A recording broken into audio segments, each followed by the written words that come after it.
جی تو ناظرین، پارٹ 2 کے ساتھ ہم حاضر ہیں۔ ہم اسرائیل اور ایران کے کنفلکٹ کے اوپر بات کر رہے تھے۔ سید صاحب یہ بتائیے کہ چونکہ اسرائیل اور ایران کی جو کنفلکٹ ہے اس کے اوپر تو ہم مزید بات کرتے ہیں، لیکن ہمیں تھوڑا سا ہسٹوریکل پہلو کے اوپر بتائیے کہ زائنزم کیا ہے، اس کی کیا تاریخ ہے؟ جی بہت شکریہ مدثر۔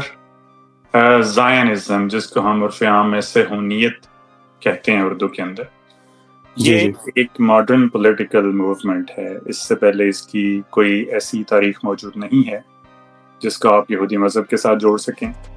اس جو جدید تاریخ ہے یہ کم از کم 128 یا 29 سال پرانی ہے۔ سوئٹزرلینڈ کے اندر ایک یہودی پولیٹیکل ورکر نے ایک رسالہ لکھا جس کا نام تھا دا جوئش اسٹیٹ، جس کا جرمن زبان میں نام تھا، جس کو انگریزی میں دا جوئش اسٹیٹ کے نام سے ٹرانسلیٹ کیا گیا۔ اس نے یہ آئیڈیا ایڈوانس کیا کہ یہودی چونکہ ایک الگ قوم ہے اور ایک قوم کی حیثیت سے دنیا میں ان کا کوئی وطن موجود نہیں ہے، وہ بلکہ پچھلے 2-2.5 ہزار سال سے دنیا میں جلا وطن ہو کر زندگی گزار رہے ہیں، تو لہٰذا ان کا اپنا ایک وطن ہونا چاہیے، اور وطن ہے وہ خاص طور پر ارض معودہ کی طرف ہونا چاہیے، جو آج کا اسرائیل ہے، جو آج فلسطین کے نام سے جگہ مسلمان جس کو یاد کرتے ہیں۔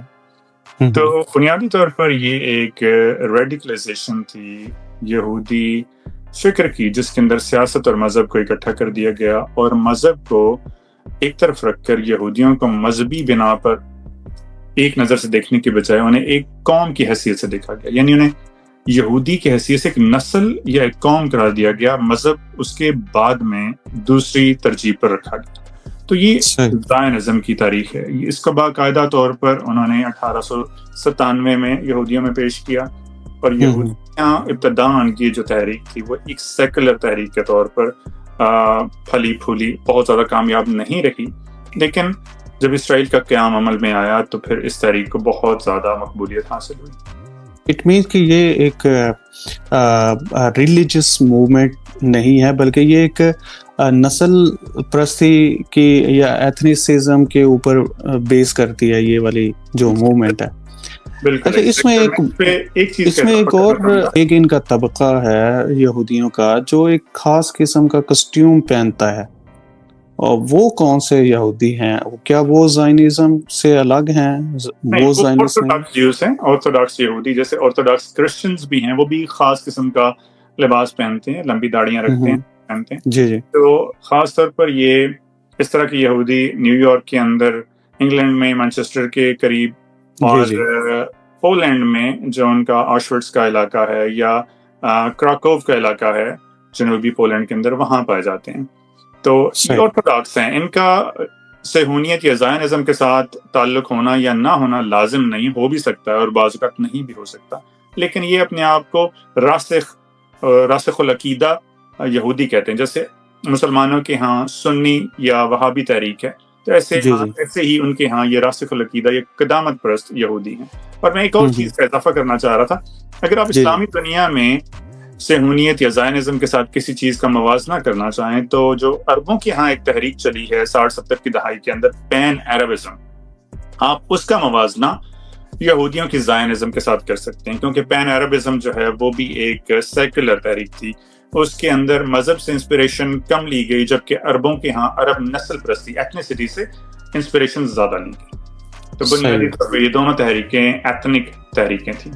آپ جیسے بات کر رہے تھے کہ یہ یہودی جو تھے وہ تقریباً 2000 سال سے ڈسپلیس تھے، تو کیا ان کی جو اوریجنل پلیس تھی جہاں یہ کہتے ہیں کہ ہمیں ہونا چاہیے، وہ وہی پلیس ہے جہاں آج اسرائیل ہے؟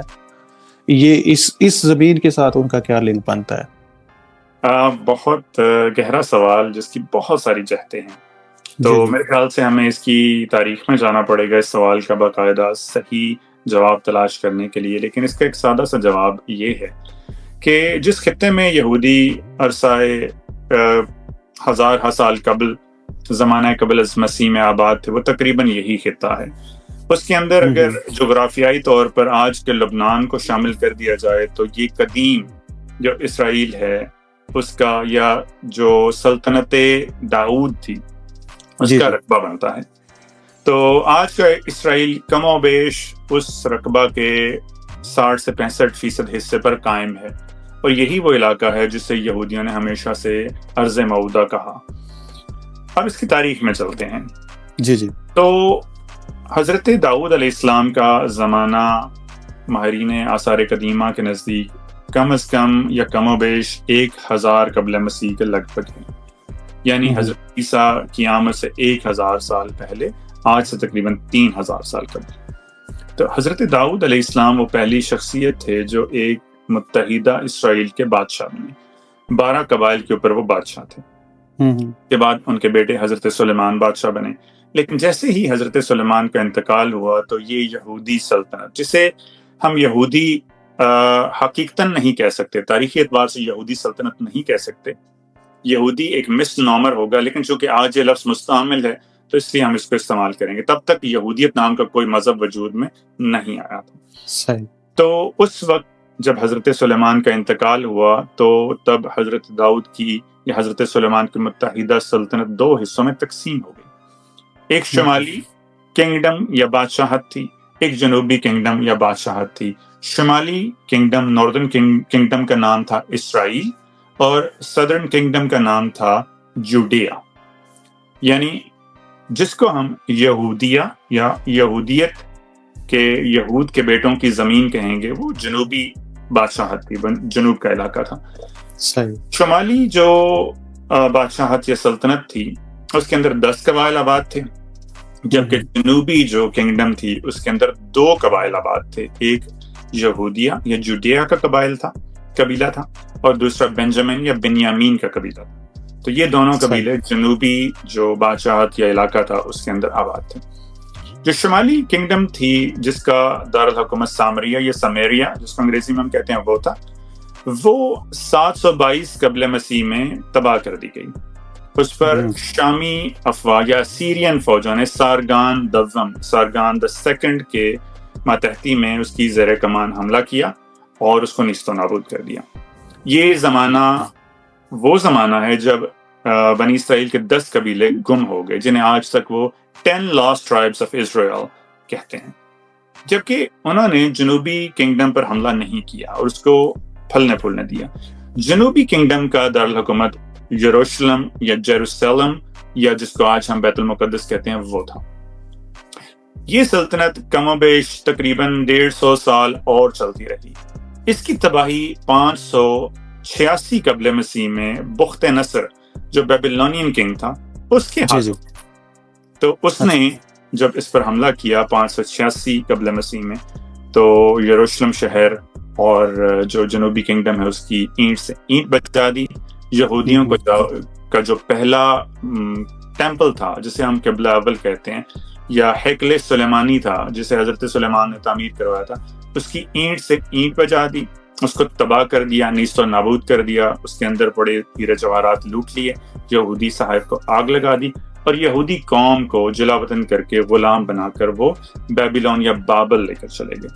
اب یہ وہ زمانہ ہے جب پہلا ہیکل یا ٹیمپل تباہ ہوتا ہے اور یہودیت باقاعدہ سے اپنی جو یہودی شکل ہے اس کا آغاز کرتی ہے. یعنی ہسٹوریکلی، تاریخی طور پر یہودیت کا مذہب اس عرصہ کے اندر پیدا ہوتا ہے جب وہ 586 قبل مسیح میں بابلیوں کے ہاتھوں ماتحت یا غلام بن کر ہجرت کرتے ہیں یا جلا وطن ہوتے ہیں.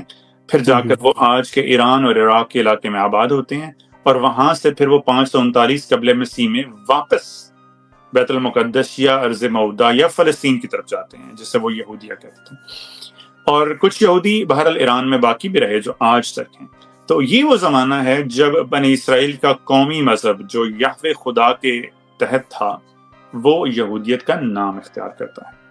تو یہ کسی حد تک اس کی تاریخ ہے. اس کے آگے ابھی اور تاریخ ہے، اگر بیچ میں کوئی اور سوال ہے تو آپ کیجیے ورنہ میں اس کو جاری رکھوں. جی، میں یہ کہنے لگا تھا کہ یہودیت یا یہودی جس کو ہم کہتے ہیں اور اسرائیل، بنی اسرائیل، ان میں کیا کوئی ڈفرنس ہے یا یہ سیم ہی ورڈز ہیں؟ دیکھیں، آج تو آپ اس کو سینونیمس یعنی ہم معنی قرار دے سکتے ہیں، لیکن تاریخی اعتبار سے یہ دونوں الگ ہیں۔ اچھا، تاریخی اعتبار سے یہودیت کوئی مذہب نہیں ہے۔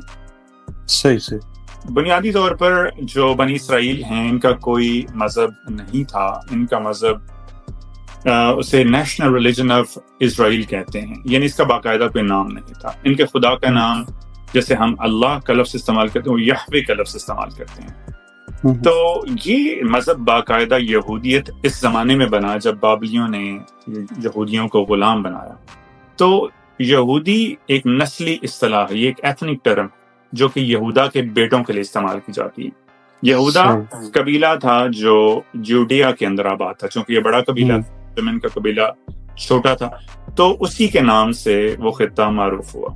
تو پھر اسی نام سے اس مذہب نے بھی شہرت پائی، اور جب یہودی یہ جلا وطنی کی زندگی کاٹ کر واپس چلے گئے تو تب جو سائرس ہے، جو کوروش Cyrus the Great Persian emperor تھا، اس نے یہودیوں کو نہ صرف آزاد کیا بلکہ ان کا دوسرا ٹیمپل ہیکل سلیمانی کا دوسرا وجود اس نے تعمیر کیا۔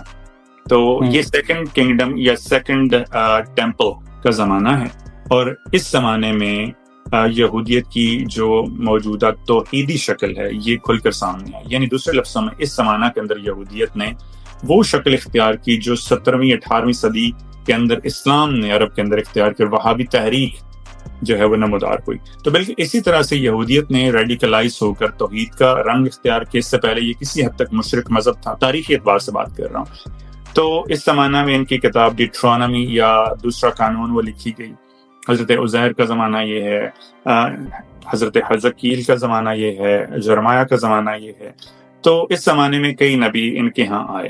تو سیکنڈ ٹیمپل کا جو زمانہ ہے یہ 539 قبل مسیح سے لے کر 70 عیسوی تک چلتا رہا۔ 70 عیسوی میں جو ان کا ٹیمپل یا ہیکل ہے اس کو تباہ کیا گیا، رومیوں نے اس کو تباہ کیا، لیکن پوری طرح نیست و نابود نہیں کیا اور اس کے اندر ہونے والی رسومات کو ادا ہونے دیا۔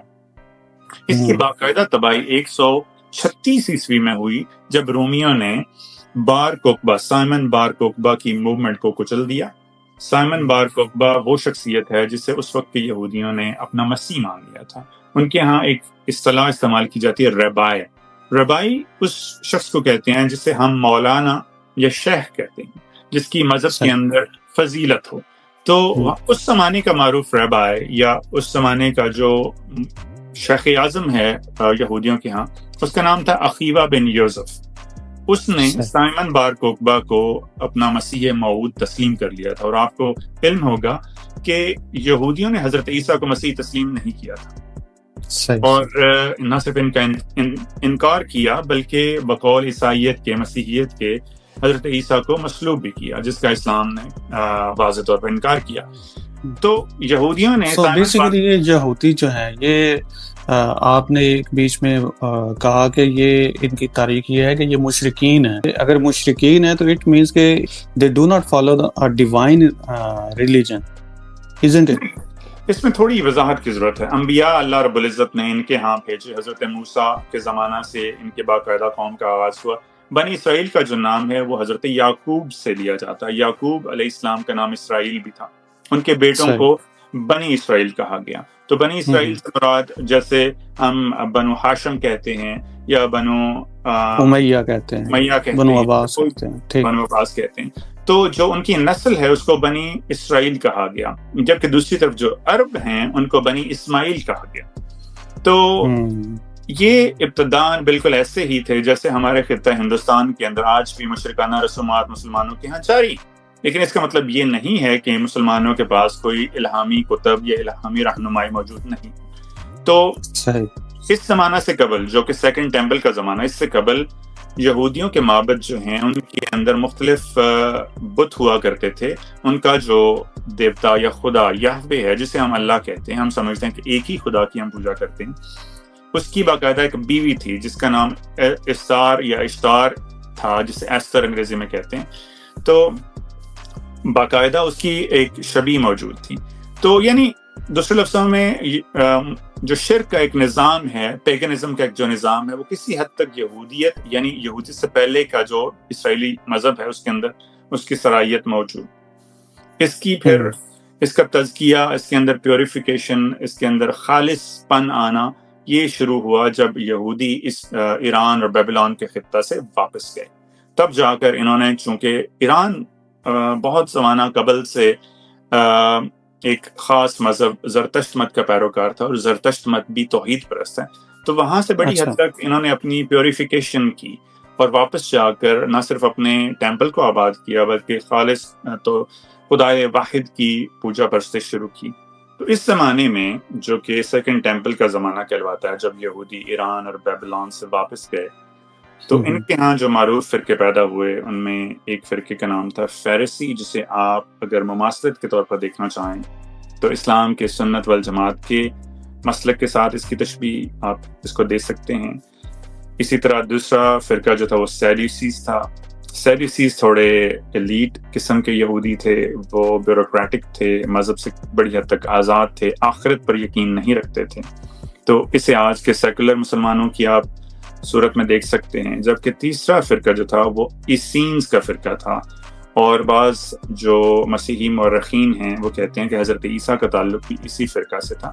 اس کو آپ موجودہ وہابی جو مذہب ہے اس کے ساتھ مناسبت یا نسبت دے سکتے ہیں، کیونکہ یہ شدت پسند لوگ تھے اور یہ باقی سب لوگوں سے ہٹ کر اپنی زندگی گزارنے پر یقین رکھتے تھے.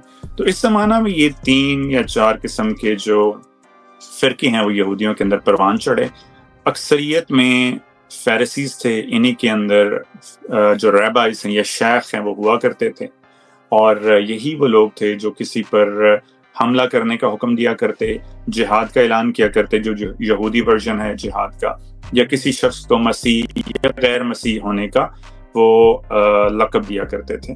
تو اس زمانے میں بڑی حد تک یہودیت نے اپنی موجودہ شکل اختیار کی، اور اس مذہب کو یہودیت کا مذہب کہا جانے لگا، کیونکہ اس وقت چونکہ یہ نسبت نسلی اور مذہبی قسم کے فرق پر مبنی نہیں تھی، اس زمانے میں انہیں ایک ایتھنک گروپ کے طور پر دیکھا جاتا تھا، اس لیے ان کے مذہب کو بھی اسی نام سے منسوب کیا گیا، جو بعد میں چل کر پھر یہودیت کا مذہب بنا. اصلاً یہ یہودی قوم تھی. جو آپ کی باتوں سے میں نے ایکسٹریکٹ کیا ہے وہ یہ ہے کہ یہ یہودی جو ایک قوم ہے، یہ ان کا مذہب اور ان کی جو ایتھنیسٹی ہے، they both are intermingled and they both are going together، اور وہ ایک پورا جو ہے نا ان کا ایک مائنڈ سیٹ ڈیولپ کر رہی ہے. تو موجودہ دور کے اندر اگر ہم بات کریں موجودہ پیلسٹائن کی، جہاں پہ اسرائیلیوں نے 1948 کے اندر ایک ریاست تشکیل دی، اس کا کیا پس منظر ہے؟ کیوں کلیم کرتے ہیں اسرائیلی کہ یہ ہماری جگہ ہے؟ کیوں پیلسٹائنز کے لوگوں کو وہاں سے ہجرت کرنے پر مجبور کیا جا رہا ہے اور ان کے اوپر قبضہ کیا جا رہا ہے؟ اس کے اوپر روشنی ڈالے. دیکھیں مدثر، ایک چیز تو بڑی واضح ہے کہ یہ جتنا قضیہ ہے، تنازع ہے، اس کی کہیں نہ کہیں جڑیں مذہب کے اندر ہیں. جو یہودی مذہب ہے وہ اپنے آپ کو ایک ممتاز گروپ کے طور پر، گروہ کے طور پر یا نسل کے طور پر دیکھتا ہے، یعنی اپنے ماننے والوں کو chosen one، یہ خود کو ابتداً یہودی دوسروں کے یہودی بننے کے قائل نہیں تھے، یعنی ان کے ہاں نشر و اشاعت دین کا کوئی تصور موجود نہیں تھا، جو کہ آج البتہ ہے. جو ان کا یہ تصور ہے کہ یہ خطہ ہمارا ہے اور یہ شروع سے ہمیں دیا گیا ہے، یہ ان کی توریت کی کتاب اول، بک آف جینیسس یا کتاب پیدائش کے اندر اس کا ذکر. اس کے باب 15 آیت 18 یعنی چیپٹر 15 ورس 18 کے اندر حضرت ابراہیم کو اللہ کی طرف سے یعنی خدا یہوہ کی طرف سے ایک وعدہ کے طور پر یہ خطہ دیا جاتا ہے اور کہا جاتا ہے کہ آپ یہاں تشریف لے جائیں. اور اس کی جو حدیں ہیں وہ دریائے نیل یعنی دا ریور آف ایجپٹ سے لے کر یوفریٹیز دا گریٹ ریور، وہاں تک اس کو ڈیفائن کیا گیا. اس کے بعد دوسرا جو تذکرہ ہوتا ہے وہ اس سے اگلی کتاب یعنی توریت کی دوسری کتاب یا یہودی بائبل کی بھی دوسری کتاب، آج کی بائبل کے اندر جو اولڈ ٹیسٹامنٹ ہے اس کی دوسری کتاب کے اندر، جسے ہم ایکزوڈس یا کتاب خروج کہتے ہیں، اس کے باب 23 اور آیت 31 کے اندر تھوڑی زیادہ صراحت اور وضاحت کے ساتھ اس کا تذکرہ موجود ہے، جہاں پر خدا کی طرف سے اس قوم کو بتایا جاتا ہے کہ جو یعقوب کے بیٹے ہیں وہ اس خطے میں آباد ہوں گے، جو سینائے سرائے سینا سے لے کر یا مصر کے دریا سے لے کر فلسطین کے دریا تک، فلسطین کا جو سمندر ہے وہاں تک، جسے آپ بحیرہ روم کے طور پر آج دیکھ سکتے ہیں، یعنی ایشیا مائنر تک، اور وہاں سے لے کر یوفریٹیس ریور تک، یہ سارا خطہ جو ہے یہ یہودیوں کو دے دیا گیا ہے۔ دوسرے لفظوں میں جو یہ ایک تکون بنے گی، یا اگر سی آف گیلیلی کا بھی اس میں ذکر ہے، اگر آپ اس کو بھی شامل کر دیں تو بحیرہ احمر، بحیرہ روم، دریائے فرات اور دریائے نیل، اس کے درمیان جتنا بھی خطہ بنتا ہے، اس میں آج کا سعودی عرب آتا ہے، اس میں آج کا شام آتا ہے، اس میں آج کا عراق آتا ہے، اس میں آج کا لبنان، اردن، مصر اور اسرائیل، یہ سارا خطہ یہ یہودیوں کو دے دیا گیا۔ اور اگر آپ یہودی پارلیمنٹ، آج کے اسرائیل کی پارلیمنٹ کے اندر جائیں، آپ کو وہاں جانے کا موقع ملے، تو وہاں جو نقشہ اسرائیل کا موجود ہے وہ یہی نقشہ ہے، یعنی گریٹر اسرائیل جسے آپ کہتے ہیں، بنیادی طور پر یہ ہندوتوا کی طرح ان کی مذہبی کتب سے اس کا نقشہ نکلتا ہے۔ تو یہ قضیہ وہیں سے شروع ہوتا ہے، چونکہ رومیوں نے کیا کیا، جب رومیوں نے یہودیوں کو مات دی اور اپنا ماتحت بنایا 70 عیسوی کے اندر، اور پھر 136 عیسوی میں، جو 136 کا زمانہ، یہ 4 سال تک جنگ چلتی رہی، 67 پہ 70 تک جنگ چلتی رہی، پھر اسی طرح 132 136 عیسوی تک جنگ چلتی رہی، اور رومیوں نے بڑی مشکل سے یہودیوں پر غلبہ پایا۔ اس کے بعد یہودی کبھی دوبارہ ایک قوم کی حیثیت میں یا ایک قوت کی طور پر دوبارہ اٹھ نہیں پائے، جب تک اسرائیل، موجودہ اسرائیل کا قیام عمل میں نہیں آیا۔ تو جب انہوں نے غلبہ پایا تو 136 عیسوی کے اندر انہوں نے جو ٹیمپل ہے، سیکنڈ ٹیمپل، اس کو تباہ کر دیا، اس کو آگ لگا دی، اور ان کی جو نیشنل ریلیجیس سمبل تھی وہ ختم کر دی۔ اس سے قبل یہودیوں کو ذلیل اور شرمندہ کرنے کے لیے انہوں نے اس خطے کو اسرائیل یا جوڈیا کا نام دینے کے بجائے پیلسٹینا، جسے ہم پیلسٹائن آج کہتے ہیں، کا نام دیا، کیونکہ زمانہ قدیم میں فلسطینز اور اسرائیل کے درمیان ایک لڑائی تھی، یہ انہیں اپنا دشمن سمجھتے تھے، تو اس لیے مخالفین کے نام پر اس خطے کا نام رکھ دیا۔ جو پہلی صدی عیسوی ہے اس کے اندر آج کا جو اسرائیل ہے یہ اتنا چھوٹا نہیں تھا، بلکہ اس سے کافی بڑا تھا۔ آج کا اردن اور لبنان بھی اس میں شامل تھا، کچھ سرائے سینا کا علاقہ تھا۔ تب اس کے 5 صوبے تھے، ان 5 صوبوں میں سے ایک جو ہے وہ یہودیہ کا صوبہ تھا، ایک ایدومیہ تھا، ایک گلیلی تھا، ایک پیریا تھا، اور ایک اور صوبہ تھا۔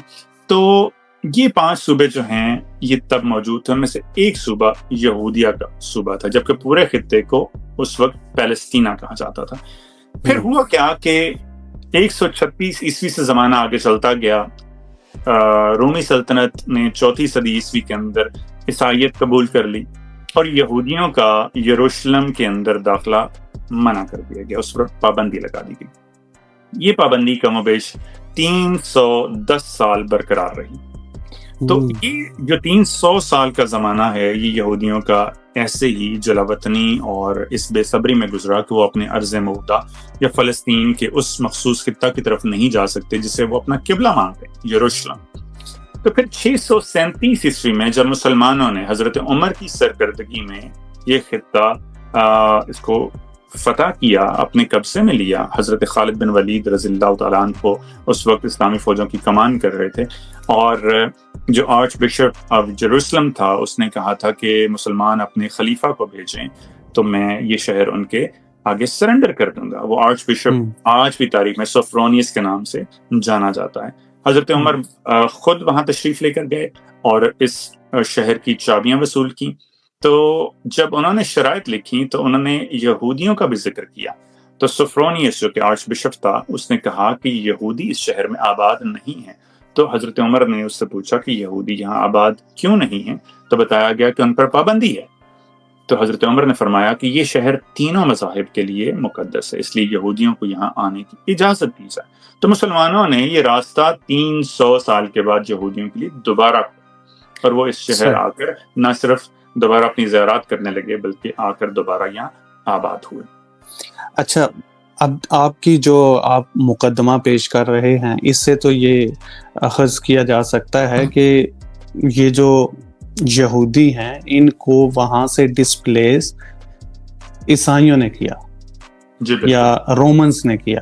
لیکن آج کی تاریخ میں ہم دیکھتے ہیں کہ عیسائی اور یہودی اسرائیل کو لے کر یہ دونوں اکٹھے ہیں اور they are against the Muslims. اس کا کیا پہلو ہے, اس کا کیا پرسپیکٹو ہے؟ انتہائی زبردست سوال اور انتہائی اہم سوال, اور اس کی جڑیں بھی مذہب کے اندر ہیں. اب معاملہ یہ ہے کہ جو امریکن ایونجیلیکل کرسچنس ہیں, جو پروٹیسٹنٹ کی ایک شدید قسم کی شکل ہے, یعنی ان کے اندر کا وہابیزم ہے, امریکہ میں یہ اکثریت میں ہے. ان کا نظریہ یہ ہے کہ اسرائیل کا دوبارہ قیام حضرت عیسیٰ کی واپسی کے لیے ضروری تھا, لہٰذا اسرائیل کا قیام از حد ضروری ہے کہ یہ برقرار رہے تاکہ حضرت عیسیٰ دوبارہ تشریف لا سکیں. وہ اپنی یہ انسپریشن یا عقیدہ جو بک آف ریولیشن ہے, جو موجودہ بائبل کی آخری کتاب ہے, اس سے نکالتے ہیں. اردو میں ہم اسے کتاب مکاشفہ کہتے ہیں. اس کے علاوہ ایک اور گروہ ہے عیسائیوں کا, مسیحیت کا, اس خطہ کے اندر, جسے آپ امریکہ کہتے ہیں. اس کو نیزرین چرچ آف کرائسٹ کہتے ہیں, یا نصرانی چرچ یا گرجا کہا جاتا ہے. تو یہ نیزرین کرسچنز وہ لوگ ہیں جو اپنے چرچ کے اندر نہ صرف امریکہ کا جھنڈا ایک طرف رکھتے ہیں بلکہ دوسری طرف اسرائیل کا جھنڈا بھی لگاتے ہیں. تو ان کی وہ انسپریشن یا عقیدت اسرائیل کے ساتھ اتنی ہی گہری ہے, اور وہ سمجھتے ہیں کہ جیسے ہی یہودی اپنا تیسرا ٹیمپل یا ہیکل تعمیر کریں گے, جس کے لیے 10ویں گائے یا بیل انہیں درکار ہوگا, 10th heifer. اس پر ڈاکٹر شاہد مسعود بڑا زبردست کام کر چکے ہیں. ان کی ایک ہڈن ٹروتھ کے نام سے سیریز ہے, اگر وہ آپ کے سامعین دیکھ سکیں, یا آج کل بھی جو وہ پروگرام کر رہے ہیں, اس میں وہ اکیلے ایک ایسے پاکستانی دانشور صحافی ہیں جو اس مذہبی پہلو پر بات کرتے ہیں, اور کوئی شخص بھی مذہبی پہلو سے کوئی بات نہیں کرتا. اور ہمیں یاد رکھنا چاہیے کہ اس پورے قضیے کو مذہب سے الگ رکھ کر نہیں دیکھا جا سکتا, اس پر ہر طرح سے مذہب کا رنگ چڑھا ہوا ہے. تو آج کے عیسائیوں کے لیے آپ یوں سمجھیں, یہ اتنا ہی لازم ہے اسرائیل کی حفاظت کرنا جیسے فرض کریں کہ پاکستان کے لیے خانہ کعبہ یا مسجد نبوی کی حفاظت کرنا لازم و ملزوم ہے. حالانکہ وہ خطہ عرب میں ہیں اور ہم وہاں سے 2-3 ہزار کلومیٹر دور آباد ہیں, لیکن اگر اس خطہ پر آنچ آتی ہے تو ہم اپنا فریضہ اول سمجھتے ہیں کہ اس کے دفاع کے لیے اپنی جانیں قربان کرتے ہیں. تو بالکل ان کے ہاں بھی یہی عقیدہ پایا جاتا ہے. اچھا سر, جو موجودہ اسرائیل ہے, اس کی تشکیل تو 1948 کے اندر ہوئی, تو اس کی تشکیل کیسے ہوئی؟ دوسری جنگ عظیم کے ساتھ اس کا کیا لنک ہے, یا اس سے پہلے اس کا کیا تعلق ہے کہ یہودیوں کو وہاں پر ایک اسپیشل پلان کے تحت آباد کیا گیا؟ سر, اس کی ابتدا پہلی جنگ عظیم کے اندر در حقیقت ہوئی, اور پہلی جنگ عظیم میں جو فلسطین کا خطہ تھا یہ سلطنت عثمانیہ کا حصہ تھا. چونکہ سلطنت عثمانیہ کو شکست ہوئی اور عربوں نے جو بغاوت کی تھی انگریزوں کے ساتھ مل کر, وہ کامیاب ہوئی. اس میں عرب قبائل شامل تھے, اس میں ایک جو شریف قبیلہ تھا مدینہ کا وہ شامل تھا, جسے بعد میں پھر آباد کیا گیا اردن کے اندر. تو یہ سارے لوگ اٹھ کھڑے ہوئے سلطنت عثمانیہ کے خلاف اور انہیں آزادی ملی. تو پھر یہ والا خطہ, یہ مخصوص خطہ جسے آپ فلسطین کہتے ہیں, یہ برٹش مینڈیٹ تھا. تو برٹش مینڈیٹ کے تحت پھر بیلفر جو ان کا ایک منسٹر تھا, سیکرٹری تھا وہاں کی کیبنٹ کے اندر, انگلینڈ کی کیبنٹ کے اندر, اس نے یہ ایک ڈیکلیریشن پیش کیا کہ یہودیوں کو دنیا کے اندر 2 یا 3 مقامات میں سے کسی ایک مقام پر آباد کیا جائے. ایک لیٹن امریکہ میں تھا, ایک آج کے کرائمیا کے اندر جسے روس نے 2014 کے اندر یوکرین سے حاصل کر لیا تھا, وہ ایک پیننسولا ہے, وہاں آباد کرنے کی تجویز دی گئی. اور تیسرا پھر یہ فلسطین کا خطہ تھا, جو کہ یہودیوں کی نسبت یہاں اس زمانہ سے بہت پہلے سے تھی, ہزاروں سال سے تھی. وہ وہاں واپس آنا چاہتے تھے, آباد ہونا چاہتے تھے. پھر زائونزم نے بھی اس چیز پر زور دیا کہ یہاں یہودی ریاست قائم کی جائے, اور پھر 1880 کی دہائی سے بہت سے یہودی یہاں آ کر آباد ہونا شروع ہو بھی گئے تھے, جس میں عربوں نے انہیں خود آباد کیا, اپنی زمین کو اچھے نرخوں پر بیچ کر یہودیوں کو دعوت دی, اور انہیں ایک اچھا گاہک تصور کیا جاتا تھا. تب اس زمانے میں یہ کوئی نہیں سوچتا تھا کہ یہ لوگ اتنی تعداد میں یہاں آ کر آباد ہو جائیں گے کہ یہ غالب اکثریت ہو جائیں گے اور پھر انہی عربوں کو یہاں سے نکال دیا جائے گا. تو بیلفور ڈیکلیریشن کے تحت یہودیوں کو پھر یہاں منتقل کرنا شروع کیا گیا، لیکن ان کی باقاعدہ کوئی حیثیت 1948 تک موجود نہیں تھی. انہیں بعض اوقات ٹیررسٹ کا لقب بھی دیا گیا اور انہیں روکا گیا. اس ہجرت کے اندر شدت دوسری جنگ عظیم کے دوران آئی. اس سے پہلے جو جہاز یہاں یہودیوں کے آیا کرتے تھے انہیں فلسطینی تو کھلے باہوں سے قبول کر لیتے، لیکن جو برطانوی ہیں وہ خود روکا کرتے تھے. تو دوسری جنگ عظیم میں جب ہٹلر اور نازیوں نے یہودیوں پر ظلم کیا، ہولوکاسٹ کیا، تو پھر اس زمانہ میں یہودیوں کے لیے پوری یورپ کے اندر ہمدردیاں پیدا ہوئیں اور ان کی اس ڈیمانڈ یا مطالبہ کو شدت سے محسوس کیا جانے لگا اور ہمدردی سے دیکھا جانے لگا. لہٰذا برطانوی مینڈیٹ کے اس خطے میں انہیں آباد کر دیا گیا. تو اس زمانہ میں اقوام متحدہ چونکہ اس کے بعد قائم ہوئی اور انہوں نے یہودیوں کو اس خطے کا 53% علاقہ دے دیا اور عربوں کو 47% علاقہ ملا. تو اس چیز کو جو ارد گرد کے عرب ممالک ہیں انہوں نے قبول نہیں کیا. ان ممالک میں شام، ٹرانس جارڈن، لبنان، مصر اور عراق شامل ہیں. ان ملکوں نے اس کو تسلیم نہیں کیا اور 15 مئی 1948 کو جس دن برٹش مینڈیٹ ختم ہوا ان پر حملہ کر دیا.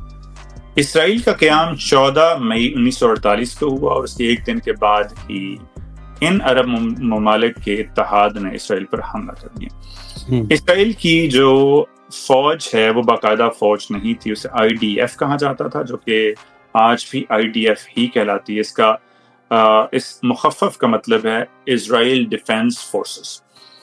تو اسرائیل اس لڑائی کے اندر سے فاتح کی حیثیت سے نکلا اور یہ 10 مارچ 1949 کو یہ آرمسٹس یا صلح کے معاہدے پر یہ جنگ ختم ہوئی. تو ان کو آرمامنٹس اور یہ جو جنگی لاجسٹکس ہیں وہ کہاں سے مل رہی تھیں؟ وہ اس سے پہلے یہ بڑی حد تک اکٹھے کر چکے تھے اور پھر ان کو یہ جو ہتھیار وغیرہ ہیں یہ برطانیہ سے ملے. اس کے علاوہ دوسری جنگ عظیم کے کچھ ہتھیار ان کے حصے میں آئے. اسی طرح امریکہ نے ان کو ہتھیار دینا شروع کیے. تب امریکہ اور یہ اتحادی نہیں تھے، لیکن چونکہ امریکہ اپنا اسلحہ اس علاقے میں چھوڑ کر جا رہا تھا تو انہیں وہ اسلحہ ملا. اور پھر اس زمانے میں بھی جنگی اسلحہ کی سمگلنگ تھی. دوسری جنگ عظیم میں اتنا زیادہ اسلحہ استعمال ہوا تھا کہ وہ ادھر ادھر پڑا ہوا تھا، تو اس کو کہیں تلف کرنا بھی ضروری تھا. تو انہوں نے وہاں سے حاصل کیا اور اس کو استعمال کیا. پھر باقاعدہ مغرب نے ان کی مدد بھی کرنا شروع کی عربوں کے خلاف. تو جب یہ معاہدہ ہوا، جنگ بندی کا معاہدہ، تو اس وقت اسرائیل کے پاس زیادہ رقبہ تھا، 53% سے کہیں زیادہ، تقریباً 67% علاقہ تھا. تو عرب اس اعتبار سے نقصان میں رہے. تو اس طرح اسرائیل کا وجود عمل میں آیا. اور پھر اس کے بعد اگلی لڑائی 1956 میں ہوئی. مصر کا یہ جھگڑا اسرائیل کے ساتھ سوئز کینال پہ ہوا. تیران کی جو ٹریڈ ہے، جو وہ آبنائے ہے، اس پر یہ ان کا جھگڑا ہوا. اس میں بھی اسرائیل کامیاب رہا. پھر ایک 67 کی جنگ ہوئی جس میں اسرائیل نے دوبارہ عربوں کے اتحاد کو اتنی شدید مات دی کہ بیت المقدس جو کہ اس وقت اردن کے حصے میں تھا اس پر بھی قبضہ کر لیا اور جروسلم کو انہوں نے اپنا دارالحکومت قرار دینے کی کوشش کی، لیکن بعض وجوہات کی بنا پر نہ دیا، لیکن ان کے قبضے میں وہ چلا آیا. تو اسرائیل بڑی حد تک ہر جنگ کے اندر کامیاب ہوتا ہے. اگر ہم اس کا سنی اسلام اور شیعہ اسلام کے درمیان جو کنفلکٹ ہے ان میڈل ایسٹ، اگر ہم اس کے پہلو سے دیکھیں تو وہاں پر اسرائیل نے اپنے آپ کو کس طرح فٹ کیا ہے؟ دیکھیں 1980 تک تو مسلمان آپس میں لڑتے رہے. ایران عراق کی جنگ آپ کے سامنے ہے. ستمبر 1980 سے اگست 1988 تک یہ 8 سالہ جنگ جس میں کم از کم 5 لاکھ عراقی مارے گئے، 6 لاکھ ایرانی مارے گئے. تو یہ ایک بہت بڑا نقصان تھا. تو سنی اور شیعہ ایک دوسرے کے خلاف ان لوگوں نے پچ کیے، لیکن اس کے باوجود عربوں کے اندر اسرائیل کے خلاف نفرت اور لڑائی کے جذبات موجود رہے اور وہ باقاعدہ اس پر حملہ آور ہوتے رہے. 1973 وہ آخری لمحہ تھا جب ایک باقاعدہ جنگ عربوں اور اسرائیل کے درمیان ہوئی. جو 1967 کی جنگ ہے اس میں 6 روز کی وہ جنگ تھی جو کہ 5 اکتوبر کو شروع ہوئی اور 10 اکتوبر تک جاری رہی. جو جمال عبد الناصر مصر کے صدر تھے وہ بار بار اپنی تقاریر میں کہا کرتے تھے کہ اگر اسرائیل ہم پہ حملہ کرنا چاہتا ہے تو اہلا و سہلا مرحبا، آپ آئیں، ہم آپ سے نمٹ لیں گے. لیکن پھر اچانک اسرائیل نے عربوں کو ایک ایسا سرپرائز دیا کہ یہ سب حیران رہ گئے. عرب ملکوں کی جتنی فضائیہ تھی وہ زمین پر ہی نیست و نابود کر دی گئی، اور ان 6 دنوں میں کم از کم 400 کے قریب عرب اتحاد کے طیارے تباہ کر دیے گئے. اس کے برعکس 47 طیارے اسرائیل کے تباہ ہوئے. تو اس جنگ کے اندر ایک Pakistani pilot flight lieutenant Saif Azam نے 3 اسرائیلی طیارے مار گرے اور چوتھے کو بری طرح سے ڈیمیج کیا. وہ لبنان اور اس کے بعد اردن، معذرت کے ساتھ اردن اور اس کے بعد عراق کے لیے جہاز اڑاتے رہے.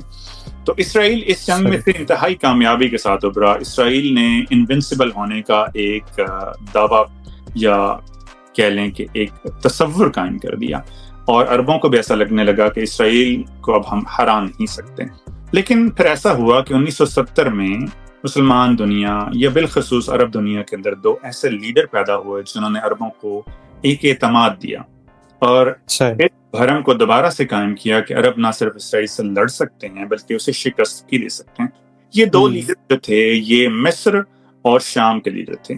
شام میں نومبر 1970 میں ایک کو کے ذریعے حافظ الاسد وہاں کے بادشاہ بنے، اور اس کے بعد مصر کے اندر جو جمال عبد الناصر ہیں ان کا 1970 میں انتقال ہوا، تو اس کے بعد انور السادات وہاں کے صدر بنے.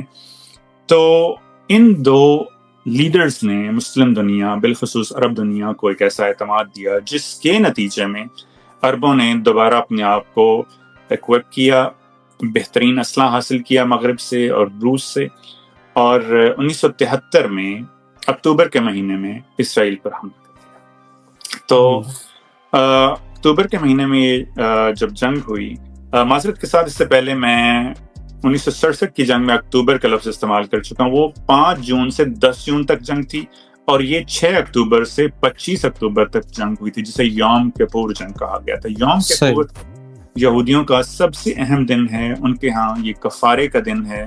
جیسے ہمارے ہاں بڑی عید ہوتی ہے، ان کے ہاں بھی ایک ایسا دن ہے جب وہ اپنے گناہوں کا کفارہ دیتے ہیں. تو اس دن انہیں ہرگز اس بات کی توقع نہیں تھی کہ عرب ان پر حملہ کریں گے. یہودی فوجی چھٹیوں پر تھے اور ان کا جو ڈیفنس سسٹم تھا وہ پوری طرح سے وہ غیر مستعد تھا.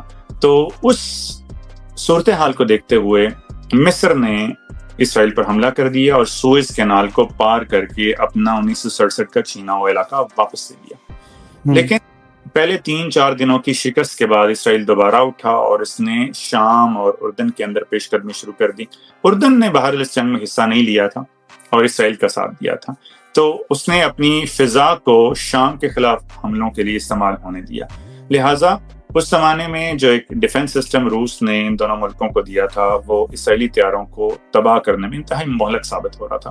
تو پھر یہ کیا کرتے کہ اس ڈیفنس سسٹم کی شیلڈ کے باہر سے جا کر اس علاقوں پر حملہ کرتے جہاں وہ بیٹریز تھیں اینٹی ایئر کرافٹ میزائلز کی.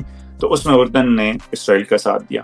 اسی طرح مصر کے اندر جو مصری فوج کی کامیابیاں تھیں وہ ایک خاص نقطہ پر پہنچ کر 12 اکتوبر کے دن تک رک گئی تھیں، اور اسرائیل نے کہا کہ ہم اس حد بندی کو قبول کرنے کے لیے تیار ہیں، یعنی آج ہم آپ کے ساتھ سیز فائر کر لیتے ہیں.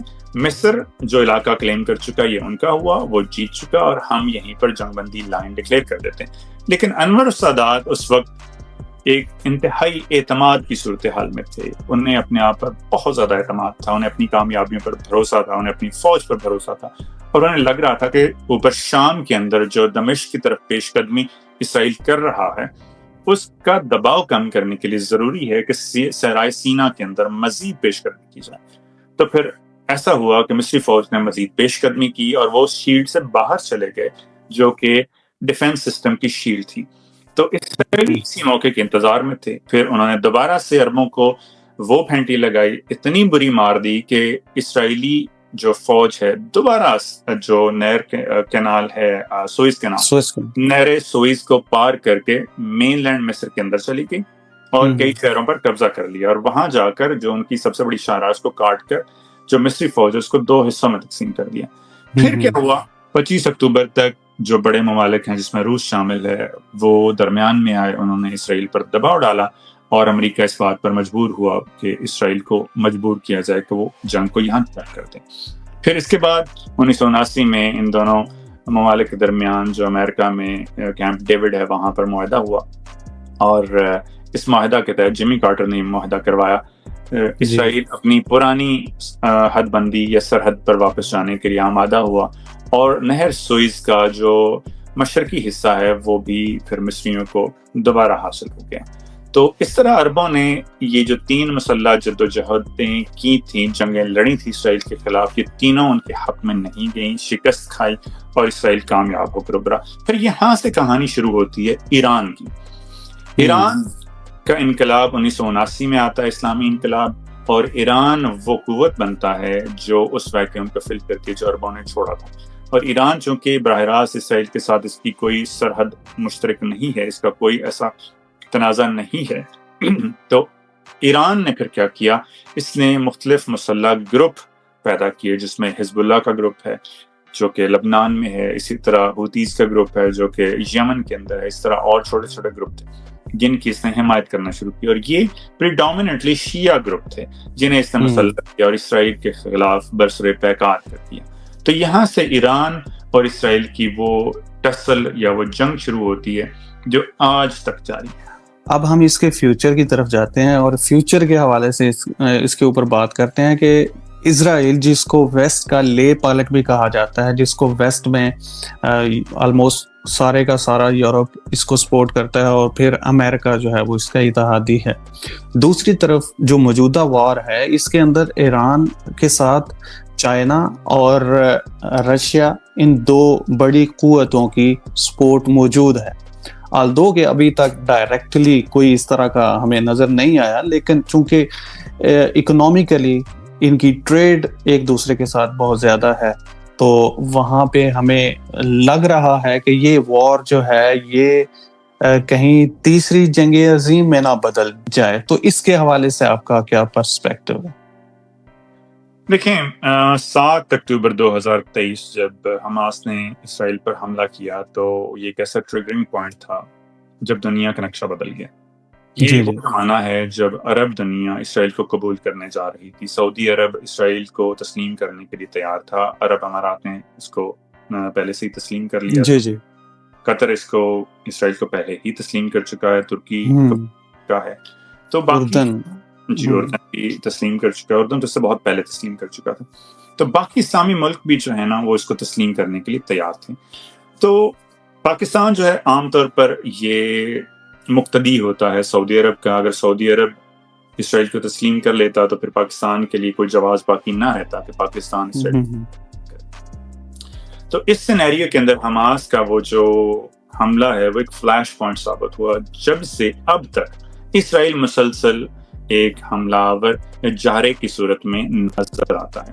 حالانکہ اس نے اپنے آپ کو ایک وکٹم کے طور پر پلے کیا اور اس کا بھرپور فائدہ اٹھایا، حزب اللہ کو نیوٹرلائز کر دیا، اس کے لیڈر کو مار دیا، باقی جو چھوٹی چھوٹی تحریکیں یا مسلح گروہ ہیں ان کو بھی اسرائیل نے ختم کر دیا۔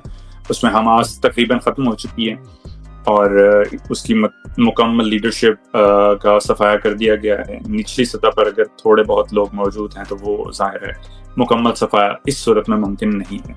تو ایسی صورت میں ایران کا براہ راست اسرائیل کے ساتھ نبرد آزما ہونا یہ بڑا فطری سا ہے۔ اس سے پہلے 1980 کی دہائی میں اسرائیل عراق کا نیوکلیئر پروگرام تباہ کر چکا ہے۔ وہ حملہ انتہائی کامیاب تھا، اس میں مغرب بالخصوص امریکہ نے اس کی مدد کی تھی اور سیٹلائٹ امیجز اور نقشہ جات فراہم کیے تھے، تو وہ ایک انتہائی کامیاب حملہ تھا۔ اسی چیز کو ذہن میں رکھتے ہوئے اسرائیل نے ایران پر حملہ کیا ہے، اور ان کا خیال تھا کہ ایران کا ایٹمی پروگرام بھی اتنا ہی ولنریبل ہوگا کہ بڑی جلدی تباہ کیا جا سکے گا۔ انہیں لگتا تھا کہ ایران عنقریب ایٹم بم بنا لے گا اور اس کا مطمع نظر جو ہے وہ اسرائیل ہی ہوگا، لیکن یہ اسرائیل کے گلے پڑ گیا ہے، یعنی اس نے اپنی اہلیت سے زیادہ بائٹ کر دیا ہے جس کو وہ چپ نہیں کر پا رہا۔ اب آج کی دنیا کی جو معروضی صورتحال ہے وہ قدرے مختلف ہے۔ امریکہ آج کی دنیا کی اکلوتی سپر پاور کاغذوں میں تو ہے، لیکن چین در حقیقت اتنی ہی بڑی ایک سپر پاور بن چکا ہے۔ چین اسلحہ کے اعتبار سے ایک بہت بڑی طاقت ہے جس کا ظہور پاکستان اور بھارت کے حالیہ مئی کے تنازع کے اندر یا ایک منی وار کے اندر ہوا ہے. اس میں جو چینی اسلحہ ہے یہ بڑے اچھے طریقے سے ٹیسٹ ہوا ہے اور مغرب اب چینی اسلحہ سے باقاعدہ ڈرنا شروع ہو چکا ہے. یعنی چینی اسلحہ کی پرفارمنس جو مغربی اسلحہ اور روسی اسلحہ ہے اس کے خلاف اتنی اچھی رہی ہے کہ اب مغرب کو اثر نو یہ تجزیہ کرنا پڑ رہا ہے کہ چین کتنی بڑی طاقت بن چکا ہے. اس لیے چین کا محض حرکت کرنا یا ایک وارننگ جاری کر دینا یہ بھی کافی ہے. لیکن اس بات کو ذہن میں رکھتے ہوئے آپ اگر سینیریو کو دوسری طرف لے جائیں، ورسٹ کیس سینیریو میں دیکھیں کہ اگر اسرائیل ایران پر نیوکلیئر اٹیک کر دیتا ہے یا دوسرے لفظوں میں امریکہ اسرائیل کے خلاف اس جنگ میں کود جاتا ہے اور یہ جنگ مہلک لیکن روایتی ہی رہتی ہے اور اس میں نیوکلیئر کا استعمال نہیں کیا جاتا، ان دونوں صورتوں میں جو میرا اندازہ یا میری ڈاٹ کنیکٹنگ ہے اس کے مطابق چین یا روس اس جنگ میں شامل نہیں ہوں گے. وہ پس پشت رہ کر ایک سفارتکاری کی جنگ لڑیں گے یا پھر ایران کو اسلحہ فراہم کریں گے. روس اس وقت یوکرین میں پوری طرح پھنسا ہوا ہے، وہ وہاں سے نہیں نکل سکتا. یورپین تھیٹر متحرک ہے. چین ابھی اپنے اکنامک انٹرسٹ کو گارڈ کر رہا ہے، وہ کوئی ایکٹیو جنگ نہیں چاہتا. اسی طرح کچھ لوگ پاکستان کی طرف دیکھ رہے ہیں. پاکستان معاشی اعتبار سے اتنی بڑی طاقت نہیں ہے کہ وہ کوئی عسکری محاذ پر نیا ایک قضیہ تنازع یا جھگڑا شروع کر سکے. جتنی ممکن ہوگی پس پشت پر خفیہ طور پر پاکستان ایران کی مدد کرے گا، وہ اسلحہ کی صورت میں، جاسوسی کی صورت میں، ماہرین کی صورت میں، یا پھر ڈیفنس ایئر ڈیفنس کی صورت میں، یا آلات کی صورت میں اسلحہ فراہم کرتے ہیں. لیکن باقاعدہ سامنے آ کر ایسی کوئی مدد نہیں کی جائے گی. تو اگر یہ جنگ لمبی ہوتی ہے تو اسرائیل کا صرف ایک نقصان ہوگا اور وہ یہ ہے کہ اسرائیل بہت چھوٹا ملک ہے، جو اسٹریٹجک ڈیپتھ ہے اس کے اندر وہ نہیں ہے. ایران اگر اپنے میزائل اسی طرح برساتا رہا اور یہ میزائل ختم نہ ہوئے اور امریکہ اس جنگ کے اندر نہ آیا اور اسرائیل کو نیوکلیئر حملہ کرنے کی اجازت نہ ملی تو اسرائیل بہت بری طرح سے سفر کرے گا. بہت زیادہ تباہی ہوگی اسرائیل کے اندر، کیونکہ اسرائیل کا جتنا رقبہ ہے اگر اس کے اندر جگہ جگہ میزائل پھینک دیے جائیں تو اس میں اس کی ایئر بیسز بھی ہوں گی اور وہ جو وہاں سے جہاز اڑا کر یہاں لاتا ہے یہ اس کے لیے پھر بعد میں ممکن نہیں رہے گا. اس کا اسلحے کا جو ڈیپو ہے وہ بھی ڈپلیٹ ہو جائے گا اور اس کے اندر ایک نفسیاتی دباؤ بھی ہوگا اور اس کا نتیجہ یہ ہوگا کہ وہاں کی حکومت بدل دی جائے گی. یعنی وہ اسرائیل جو ایران کے اندر رجیم بدلنے جا رہا تھا وہ خود اس چیز کا شکار ہو جائے گا. اس کے اندر جو حکومت اس وقت نتن یاہو کی قومی حکومت قائم ہے اس کا تختہ الٹ دیا جائے گا، یعنی رجیم اسرائیل کے اندر تبدیل ہو جائے گا. لیکن اگر نیوکلیئر حملہ ہوتا ہے اور امریکہ اس جنگ میں اسرائیل کو جوائن کرتا ہے تو یہ جنگ جو ہے یہ لمبی چلے گی اور اس جنگ کے لمبا چلنے کی صورت میں ایران کے پاس ذخیرہ اسلحے کا ختم ہو جائے گا، اس کی جو ول پاور ہے وہ ٹوٹ جائے گی، اس کے اندر بہت زیادہ تباہی ہوگی اور پھر ایران کو چاہتے ہوئے یا نہ چاہتے ہوئے اس جنگ کے اندر کسی نہ کسی سمجھوتے پر آنا پڑے گا اور اس کا نتیجہ یہ ہو سکتا ہے یا تو مکمل تباہی قبول کی جائے یا پھر جو نیوکلیئر پروگرام ہے اس کے اوپر گیو اپ کر دیا جائے، اس کو سرنڈر کر دیا جائے. تو میرے نزدیک یہ چیزیں ہونے جا رہی ہیں. اچھا سر، میرا آپ سے آخری کویسچن ہے کہ ہمارے جو مسلم کنٹریز ہیں وہ کیوں نہیں کھل کے سامنے آ رہے؟ اگر ہم اسرائیل کو دیکھیں، میپ کے اوپر ہم دیکھیں تو سراؤنڈنگز میں آلموسٹ تمام کے تمام ہی مسلم کنٹریز ہیں. اسرائیل جیسے آپ پہلے بات کر رہے تھے کہ وہ صرف اپنے ایک کنٹری کی وار نہیں لڑ رہا، وہ اپنی ایک ریلیجس جنگ بھی لڑ رہا ہے. تو مسلم کنٹریز کب اس چیز کو ریئلائز کریں گے کہ this is not only a war for economy, this is not only a war of a nation, it is a war of a religion or it is a war of civilizations. تو آپ اس کو کس نظر سے دیکھتے ہیں؟ مدثر، جو آج کا دنیا کا نقشہ ہے یہ دوسری جنگ عظیم کی باقیات ہے. جی اگر اس نقشے کو آپ عربوں کی دنیا کے اندر دیکھیں یا شمالی جو افریقہ ہے، جو صحارا کا اوپر والا حصہ ہے، جس کو مغرب عرب دنیا کہتی ہے، یہ سارے ممالک باقیات ہیں دوسری جنگ عظیم کی اور ان میں اکثریت پر بادشاہتیں قائم ہیں. اور یہ بادشاہتیں جس زمانہ میں قائم ہوئی تھیں تب مذہب دم توڑ رہا تھا اور نسل پرستی یا اپنی قومیت پرستی یہ ابھر رہی تھی عربوں کے ہاں. اس کے بعد پین اسلامزم کی معذرت کے ساتھ پین عربزم کی تحریک چلی، جس کے بعد پین اسلامزم بھی آیا. جی سلطنت عثمانیہ کو خلافت کا درجہ بھی حاصل تھا، لیکن مسلمانوں نے ہی اس کے خلاف بغاوت کی، یعنی مسلمان کے خلاف لڑا. تو آپ اس کو یہ اسلامی ممالک اور اسرائیل کی یہودی ریاست کے درمیان جھگڑا کے طور پہ مت سمجھیں. عرب دنیا کا اور اسرائیل کا یہ جھگڑا ہے. اسرائیل اس کو خالصتاً مذہبی رنگ کے طور پر لیتا ہے، اس کو مذہبی نگاہ سے دیکھتا ہے، اپنے مستقبل کو، اپنے مسیح موعود کی آمد کو اس نگاہ سے دیکھتا ہے کہ جب یہ ریاست قائم ہوگی، جب 10ویں گائے وہ خاص رنگ کی ہوگی، غالباً سرخ رنگ ہے، وہ گائے انہیں دستیاب ہوگی جسے وہ جلا کر اس کی راکھ سے پانی کے اندر وہ راکھ بہا کر اس سے اپنا غسل کریں گے، اور پھر وہ اس تیسرے ٹیمپل کے اندر داخل ہوں گے.